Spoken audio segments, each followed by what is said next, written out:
Welcome once again to Cinemaholics, the major motion podcast, where we talk about the biggest and the best films coming to theaters and streaming online from the San Francisco Bay Area. I'm John Negroni, film editor for theyoungfolks.com. And from Pittsburgh, Pennsylvania, he's a news and entertainment writer at Collider. It's Will Ashton. Oh, hello. Will, you know, I was just thinking the other day. Yeah? That you need to get out of your shell. Okay. I know you struggle to sometimes, and I was thinking, you know what? You know what's a great way to get out of your shell? How's that? To watch a movie about a shell. Sure. And you know what makes it even better? What? Watching said movie about a shell with your shoes on. Okay.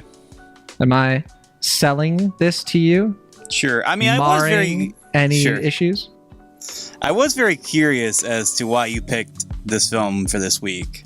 I mean, I know there's like some other, reasons, like you have a busy week coming up.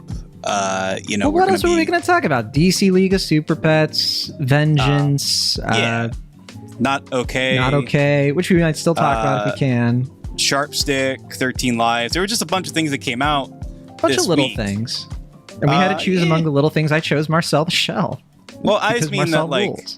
So this movie, it came out around your neck of the woods, I guess, about a month ago. Yes. It came out around my June. neck of the woods a couple weeks after that.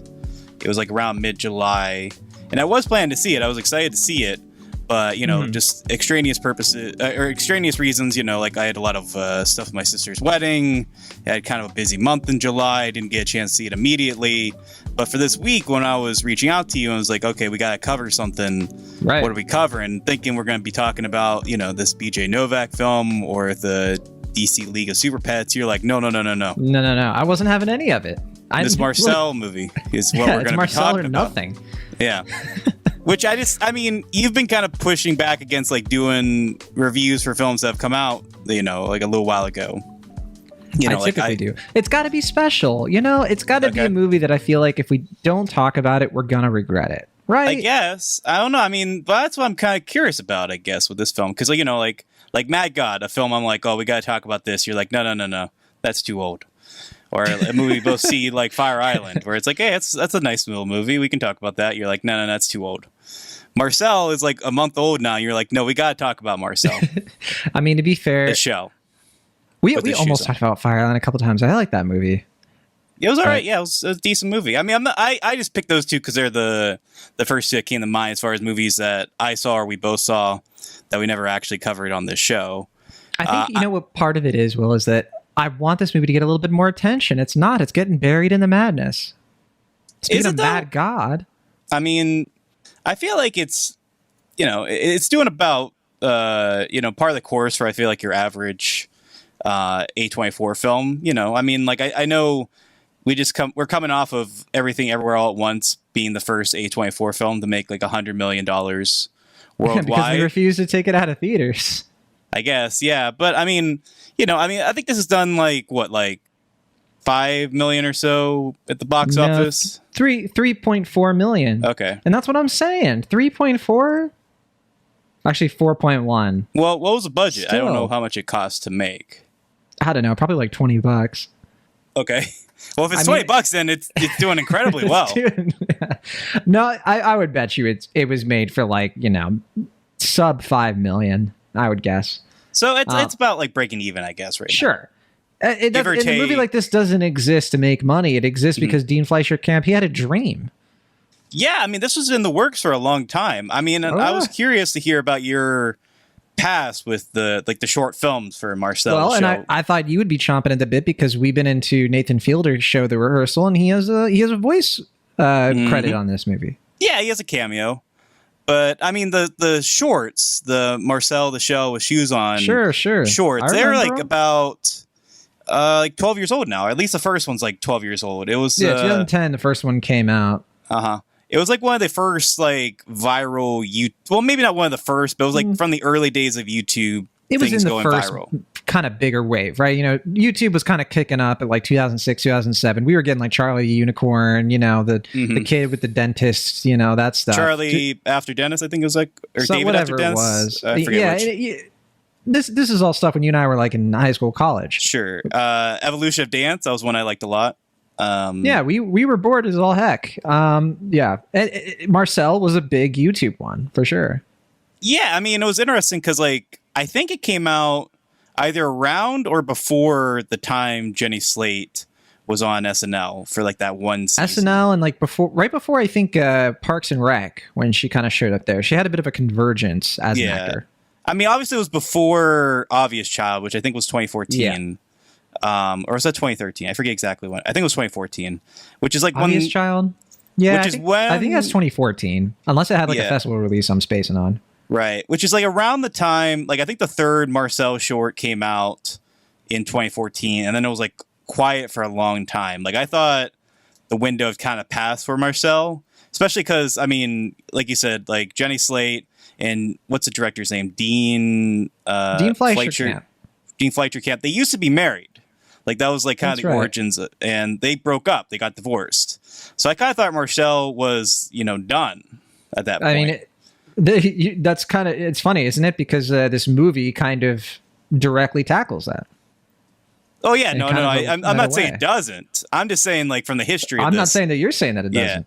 I'm just saying, like, I was when I'd heard, because I had known, like, I remember I read like some interview I think in like 2015 with Jenny Slate when she was on the Up and Up after Obvious Child. I remember she was asked about Marcel the Shell, and like she was saying, "Oh, we had this idea for a movie. We're thinking about doing it. It's a little hard to come together because this takes a long time." But that was 7 years ago. And I was like, okay, I guess just, she just got busy. She moved on. And then last year during the festival circuits, I'm like, oh, what's this? Marcel the Shell with shoes on? There's a film? Like, this actually happened? They made it? And I guess they actually were working on it from that time, but it just took a long time because, you know how long it took to make these like short films, and those were like 4 minutes long. This is a whole 90-minute film. It's not an easy thing to put together. So I guess they've just been working on it for... Yeah, they've been working on it for a long time. This is a very 20 teens movie. Oh, yeah. It felt like a movie, like a kid's film for moms and dads like grew up in their 20s watching like Hannah Takes the Stairs and like these mumblecore movies, like the Joe Swanberg and Greta Gerwig projects. Right. Or the Ploss brothers. Like if they... had kids and they're like, oh, let's take our kid to see a kid film. I don't want to take them to see Minions. We're going to see... If Mike Mills was your babysitter, this is the movie he'd take you to. Right, or something like that, yeah. Because there's a kid's film, but it is a kid's film that feels like it's geared towards like 30-somethings. Like it's appropriate for kids, but it feels like the target audience for this kid's film is like a 35-year-old divorced dad. Exactly, yeah. And he does a quick Google search for like what's playing at the movies. DC League of Super Pets, no thanks. Taking the kids to go see Marcel the Shell. And I gotta say, with Dean Fleischer Camp, obviously somebody I honestly forgot about the guy. I feel a little bit like Jenny Slate. I forget he exists. I haven't really like kept up with anything he's been working on. I kind of look to see that he is working on the new Lilo and Stitch movie. Yeah, that got announced fairly recently. I don't think Jenny Slate forgot about him, to be fair, especially if they're still working together. We can only speculate, right? Well, I'm making a little bit of a meta joke to the movie she was recently in, We Broke Up. Or not We Broke Up, that was a different one. The other one about breaking up. With her and Charlie Day. What was that one called? Yeah. What was that called? I remember Marry Me. And then there was it was around that time. This was the better one that came out on Amazon Studios. Yeah. It was a better one, but for some reason I'm not remembering the title of it either. Yeah, I don't know. I'll look it up, but it is kind of funny that she's in a lot of breakup movies, I guess. I don't know. She was also in, wasn't she in Everything Everywhere at All Once, where she did like a voice? Yeah. She was, like a supporting player. I Want You Back. That's right, yeah. I knew it was like a sentence. Like it was something like that where it was like a sentence in a title form, but I couldn't remember what it was, yeah. Jenny Slate, everybody. I hope she comes back to comedy. I feel like it's been a while since she had like a stand-up special. She's quite funny. I really like Jenny Slate. I think she's immensely talented. Sure. It warms my heart that like she had, kind of a rough upbringing as far as like, not like growing up, but like, she got on SNL. When you get on SNL, you're typically like, okay, I finally made it. I'm on the big leagues. Yeah. Here's my career. And she fumbled, not like by her fault per se, she just didn't really find her groove on that show. It happens. Which is so weird. She's like she is like exactly the kind of SNL performer who should be successful on there in a better world. Sure. But, it didn't really work out that first time. And she was in like that third Alvin and the Chipmunks movie, Chipwrecked. It was looking a little dire there for a bit. And then she had Obvious Child. And then, things just really kind of took up, especially for her as a voice actress. She's in a lot of voice acting roles. Yeah. I mean, a big one was The Secret Life of Pets, the sequel to that. There's probably like 20 others I'm forgetting. Right. Well, she's in Big Mouth, but then she stepped aside from that role in 2020. But yeah, I mean, she's done a lot of voice work, very talented voice actress, in addition to being a talented writer and actress in general. And it's, I think this, that's all this to say that I feel like this project sort of had a humble upbringing, and it was one that honestly. It's got a bit of a broken family syndrome, isn't it? From all the way through. Yeah, it kind of beat the odds to come into existence, which makes it, even before you see it, a very kind of charming film that exists. It's got a lot of like a bittersweet atmospheric kind of mood to it, but it's also very light and sweet. It's more sweet than bitter, I guess. And with the screenplay here, we also have, in addition to Jenny Slate and Dean Fleischer Camp doing the screenplay and the story, we also have Nick Paley. We have a lot of the original voices, I think, behind the short. And some of the connections they have in Hollywood. Was not expecting Isabel Rossellini, the legend herself, to be a prominent character in this, voicing a character who will probably steal everybody's heart. She, of course, is the daughter of Ingrid Bergman, for those of you who don't know, and as well as Roberto Rossellini. I'm stumbling over my Italian because I'm about to be in Italy. Oh boy, I thought you were about to say Roberto Benigni, and I was going to correct you, but yeah, that's a I almost different messed Roberto. Up. Yeah. But no, she comes in here and is quite a blessing. I think she was to me in the midsummer months. Was not expecting Rosa Salazar to kind of have like a quick role in this as well. Folks might remember her from Alita Battle Angel and a few others. Sure. I'm a big fan. I'm looking more forward to Rosa Salazar coming up in Chariot with that's the one with John Malkovich, right? I think that's coming out later this year. Chariot. So an actress who hasn't gotten her due quite yet, in my opinion. Yeah, I mean, she's been in stuff that a lot of people like brand new cherry flavored, Undone, Man Seeking Woman, at least for me. She's probably the best new character in those Maze Runner movies, which really just kind of happened. Yeah, and then Thomas Mann is also in this, an actor I'd kind of forgotten about after Project X, but it's nice to see him again. Yeah, I definitely was like, I know that guy, but I honestly didn't remember his name. I guess I was like, me and her on the Dying Girl, right? Probably, yeah. Oh yeah, that's right. Yeah. That's like the most A24 movie that's not an A24 film, right?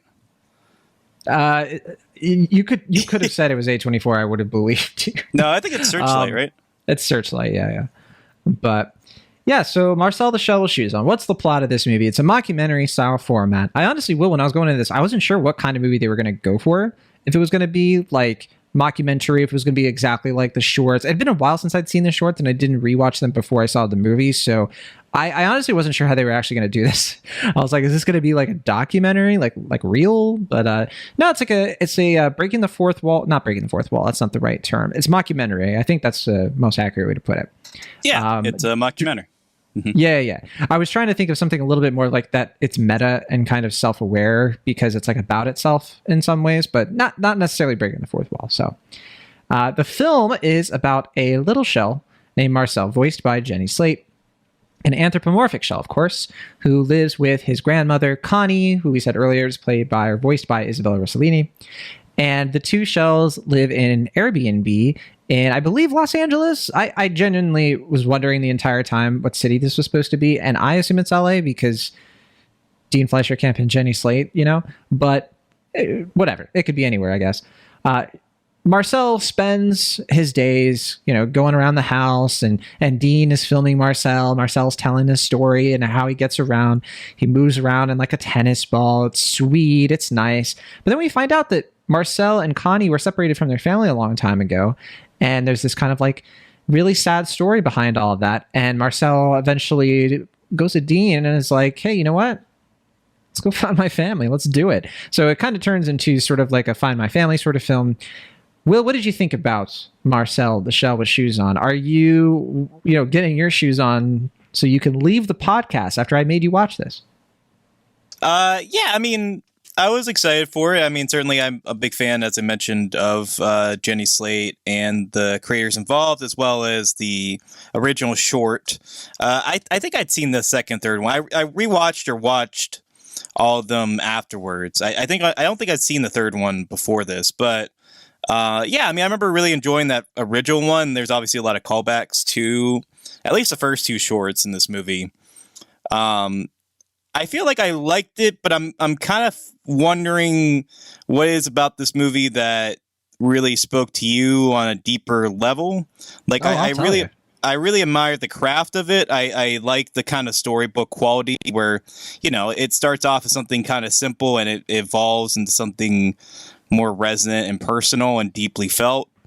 I like what it's going for. I really, really enjoyed the two central voice performances from Jenny Slate and Isabella Rossellini. Isabella Rossellini in particular, I thought was pretty outstanding here, and I think crucial to why the movie works as it does. But yeah, I don't know. I mean, like, I liked it. I enjoyed it. I had fun watching it. Got some good chuckles. Didn't laugh at like everything, but I thought a lot of it was pretty funny and good and heartwarming. But yeah, I'm kind of struggling to like retain this in my memory even a day after I'd seen it. So to know that you've been like kind of harboring a deep-seated love for it even a month later is what's making me curious right now. Well, that's the thing, Will. It's just you didn't open your heart to Marcel, and that's okay. That's your right.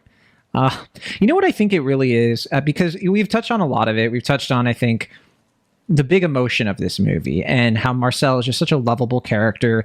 It's fun watching this movie. It's fun sitting there and wondering what this little shell is going to say next. Like, the dialogue is very surprising. It's sharp at times. Other times it's weirdly profound. Other times it's nonsense. It's just a really fun little box of a movie where every scene is a little bit different and a little surprising. And I was really impressed. Like, I could feel them taking their time on it. Emotionally, I think I connected with it because we don't get a lot of movies that are nostalgic for a time as recent as the early 2010s. Like, this is very much of an era, like, before the 2016 election, right? Before, it was like peak Obama years, right? It's that time of life where millennials were kind of like in our 20s and 30s, like younger side. I think in their case, they're elder millennials. They're a bit older than you and me. But there is a sort of mentality of like, in between breakups and, trying to process like, where am I going to be for the rest of my life? Do I have this connection with family that I used to have?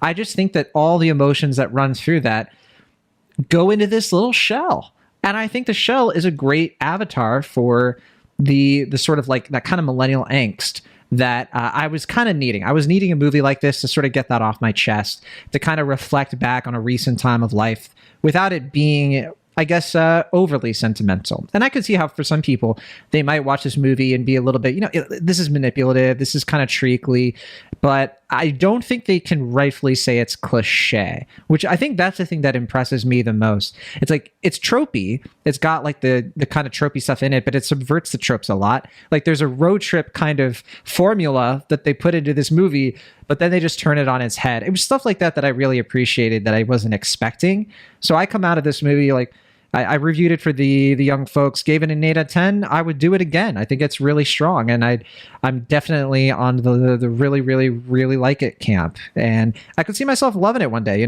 putting it on with some popcorn and, watching it with, it's like a perfect movie to watch with like preteens, if I ever have a kid and they're kind of like 10 to 12 years old or 13 or whatever it is, and they're kind of curious about what life was like in this time, I'd be like, hey, let's watch this movie. And it's good for kids, and it kind of like gives them a peek into what it was like. It was like if my parents had watched The Big Chill with me to an extent, although that's a more mature movie.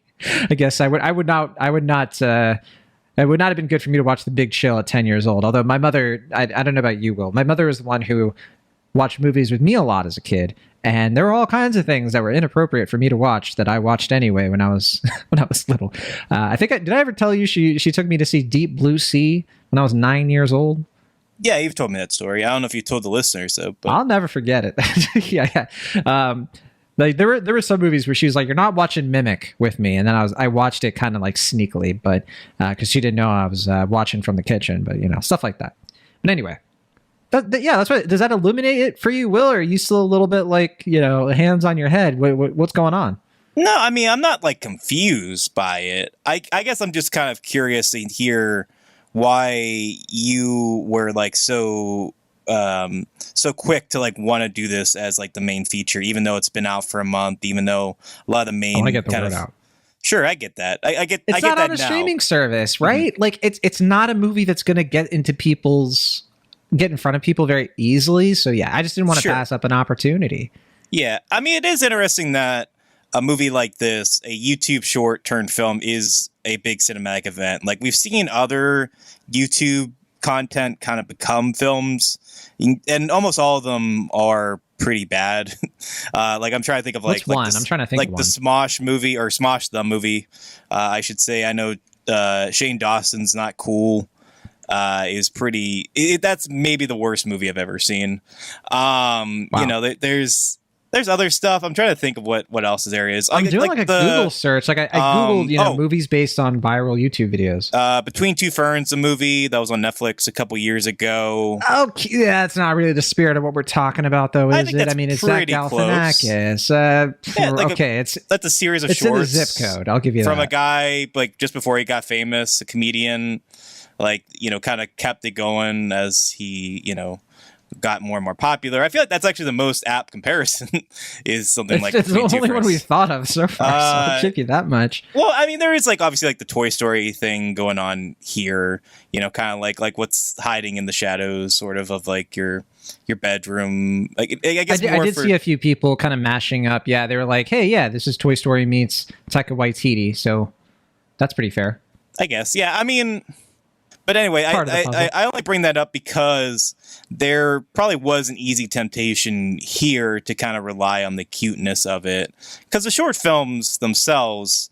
It's mostly just like one-liners, and it's just mostly Marcel who's kind of like talking about his life and how challenging it is, and it's very adorable. It's mostly amusing, but it's not really like it's mostly paper thin, I guess is what I'm trying to say. As far as those shorts are concerned, like I don't think there's a lot of like going on beneath the surface. Maybe They're more fun so distractions. Okay. Yeah, there's very charming kind of like DIY projects for a married couple. Like they kind of took off unexpectedly, and like you said, like they had this platform to they could have just relied on that for a feature, would have gotten old really quick, but they instead used something that they create early on and use it as a form of therapy, I guess, kind of cinematic therapy, to comment on their relationship, the sudden rise of fame of this character they created, while not kind of going too heady with it, I guess, like still retaining the charm of those short films. And I think that balancing act is really impressive and something that I certainly admired about the film.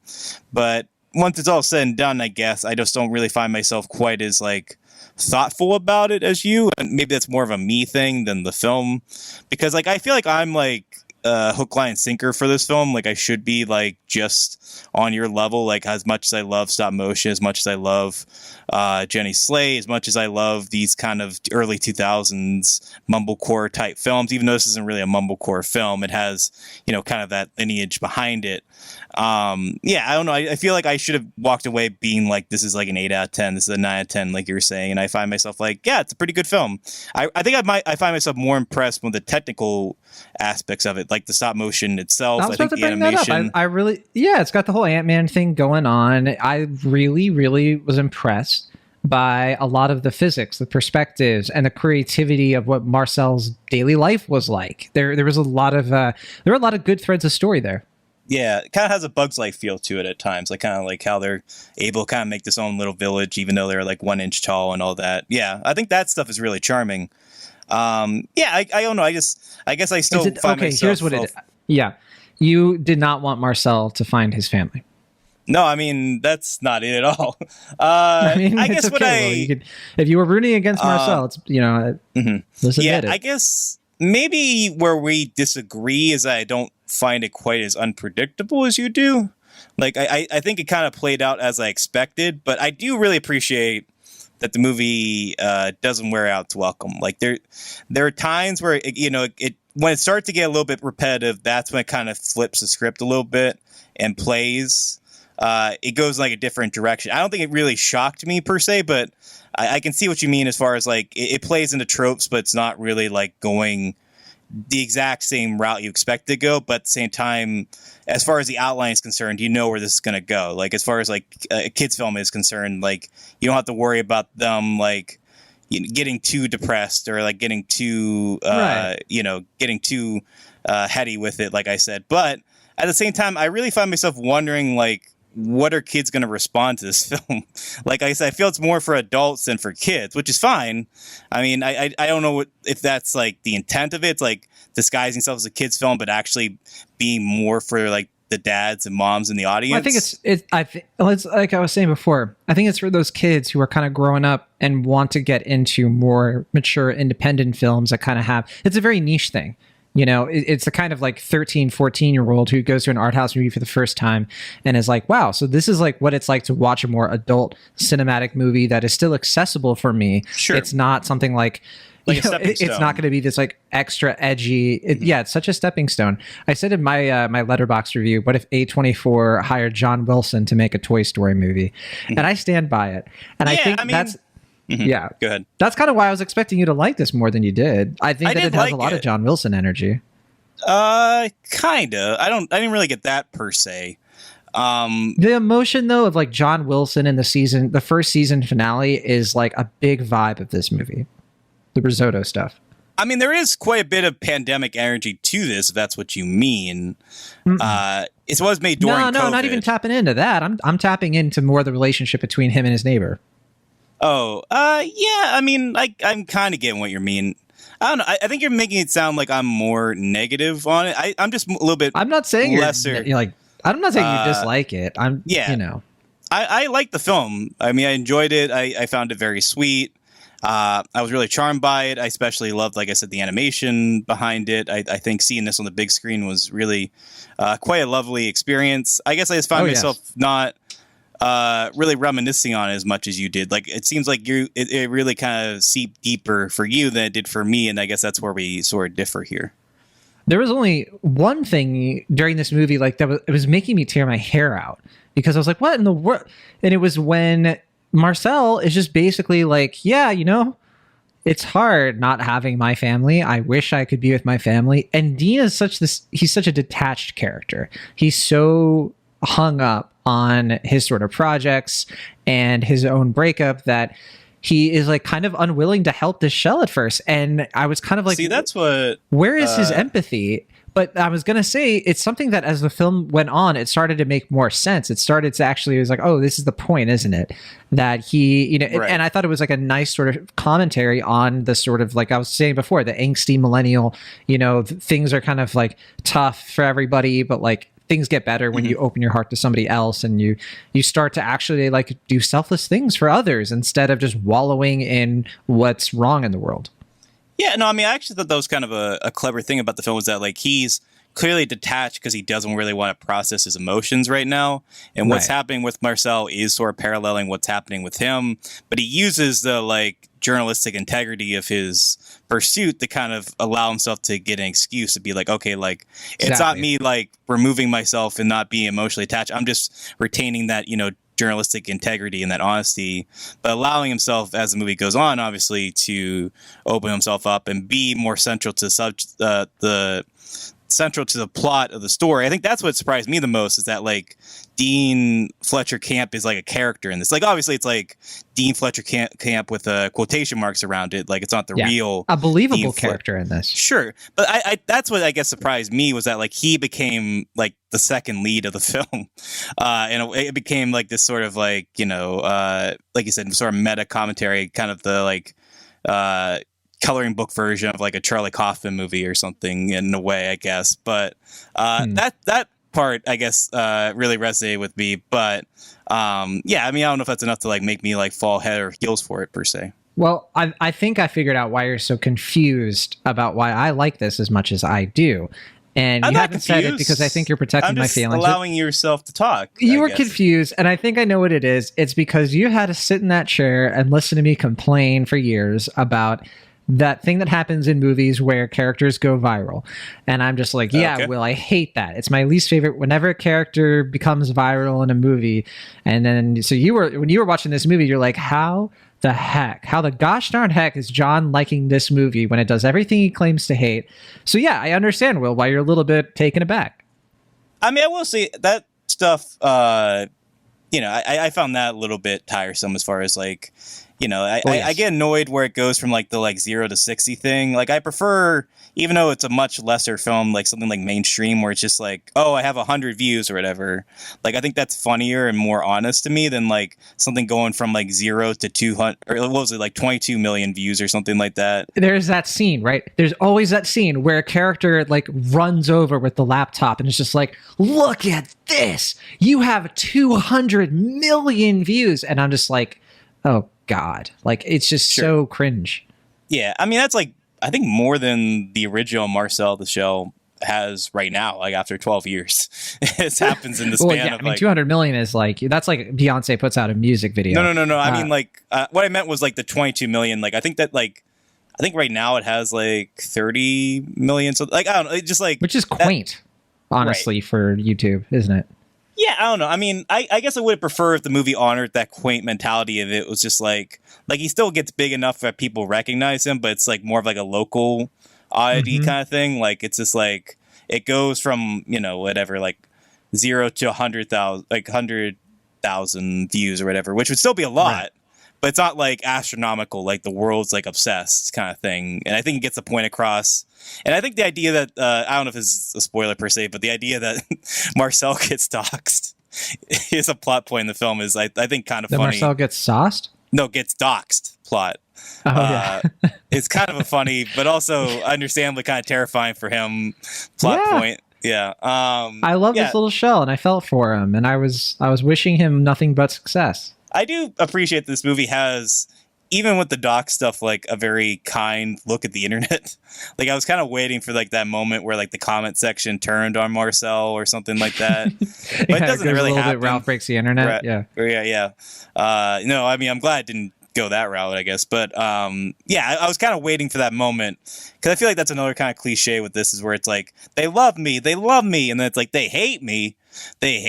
Like what did I do? No, but instead, again, that's kind of what I was saying before. It just twists those things around because in Marcel's case, he's just like, leave me alone. I don't like this. Right. I want my privacy. And it's, it's very sweet because it's like such an introvert thing, It's like you can be extroverted, but also be introverted at the same time. Like everybody has their boundaries. I kind of like that this movie, I don't know. I mean, not to toot our horns, but, we both have gone viral at different points in our lives. You more so than me, so you might be more equipped to talk about this thing. But there is that kind of turning point when things go viral where it's just like, oh, people are really responding to this. This is nice. This is fun. To like, all right, I'm already sick of this. Like, leave me alone. Like, this is annoying. Like, it wasn't that funny or whatever, And I kind of wonder if like Marcel is kind of a blessing and a curse for Dean and Jenny in that way. Like when it first went viral and it became a huge phenomenon, like obviously they leaned into it. They made these shorts following it. I think they wrote a book as well, and then they made this film. But there was, I imagine there was a point where it's like, okay, like, why is this taking off such a way? Like, it's not that funny, or they were asking the question you're asking right now, huh? Yeah, I don't know. Why does John love this movie? What? But I like that they kind of cake that into the film, Like, it's like, it's a plot of the film. Like, Marcel kind of wonders that as well. Like, why am I so special and all this stuff? And that kind of gets into like the Paddington aspects of the film, I guess, which I don't think it's quite on that level as those two Paddington films, but I can see why, especially because they made this, like I said, during the pandemic. There is something kind of quaint and special about like, Marcel is just sort of this guileless, cute little guy who is just completely honest, like what you see is what you get. And for them to return this character, there was kind of something, like they could kind of do a reset button as far as like evaluating like, okay, the world around us is not really, it's in catastrophe mode, but there's something that makes sense about Marcel for us. And it's very sweet and it's very simple. And we can kind of tackle more profound things with this, but we don't have to get too profound with it because it's going to, exceed what it's trying to do. And I think they pull off that balance pretty well. And I can see why people are really responding to the film in that way. But I also kind of find myself slightly scratching my head as far as like, okay, it's good, but it's not like that good, at least in my opinion. But it seems like you disagree, which is fine. If I didn't know any better, Will Ashton, I'd say you have a little bit of a crush on this movie. You're kind of nagging the movie a little bit, you're a little bit like, oh, it's not that great. It's like, I don't know. Will Ashton doth protest too much. I don't know. Crush on the film or Jenny Slate? The film. Okay. I mean, I'll give you Jenny Slate, but the film... Jenny Slate, that's your business. We don't have to bring that into the show. I mean... but the film, that's a little weird, because, like, Marcel's like a kid, basically, right? That's a I didn't say Marcel, jeez. I don't know. Like, I mean, what are you applying here? I mean...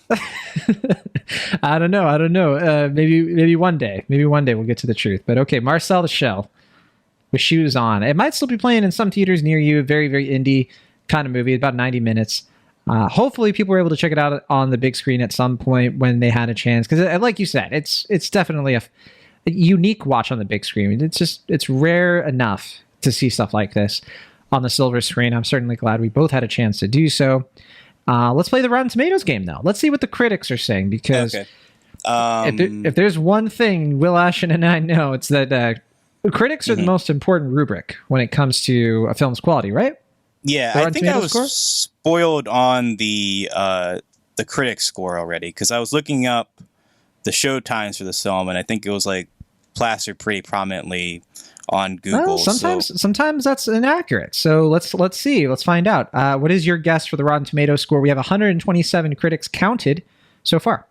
I believe last I'd heard it's like a 98. I know it was like 100 for a while, and then it went to 99, kind of similar like Toy Story 3, and then now it's like 98, which makes sense. I mean, like it's a hard movie to dislike. I don't know how many critics were reviewing the film, but yeah, last I heard it's 98.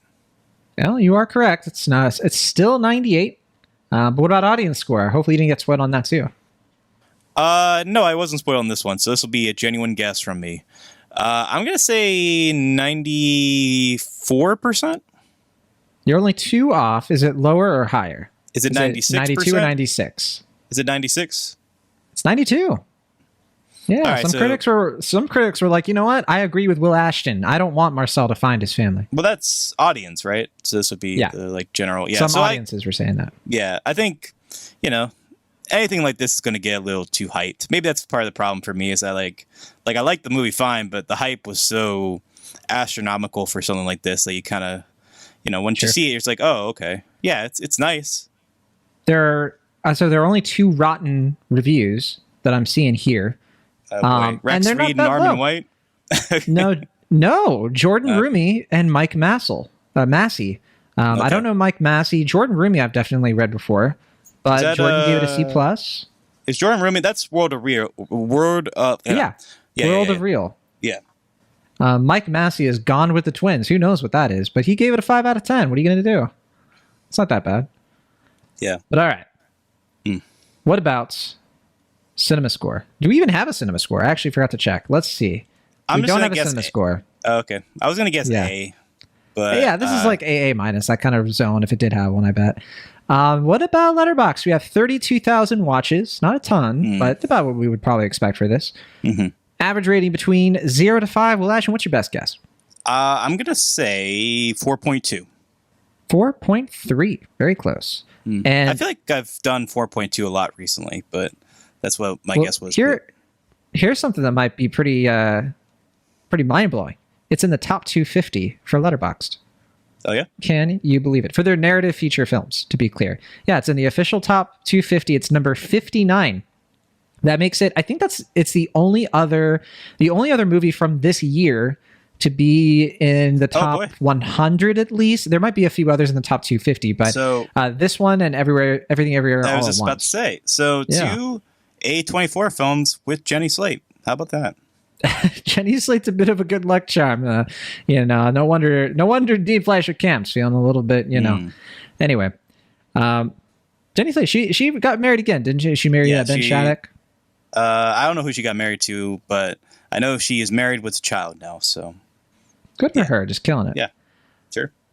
All right, well, that's it for us on this episode of Cinemaholics.